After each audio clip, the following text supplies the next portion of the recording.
A question. First of all, I would like to tell you two things. You said two things. One was like associating anything with God is a sin. It's the biggest sin, rather.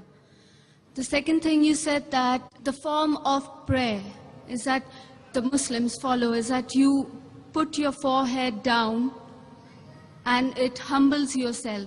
Now, myself being from Bombay, I would, because this is something I've noticed there, and I would also like to know clearly what is the concept about the dargahs that people go to and the people follow.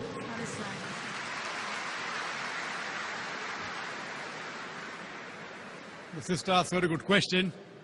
You're asking a question regarding the Muslims now.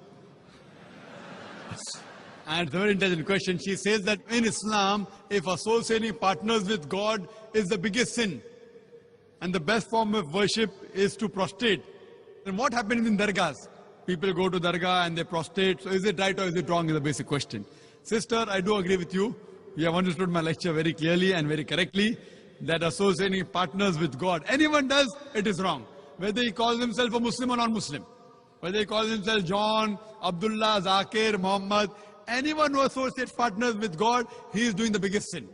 And we can prostrate to no one but to Almighty God. So anyone who prostrates to anyone besides Almighty God, he is doing shirk.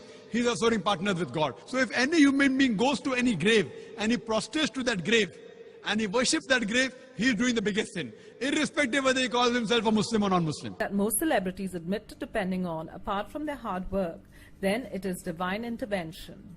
While doing the rounds of temples close to the release of their films and celebrating religious festivals with fervor is nothing new, a lot of our B-Town celebs increasingly seem to be heading to the Ajmer Sharif Dargah to seek blessings at the holy Sufi shrine. There has been a recent slew of celebrities heading to the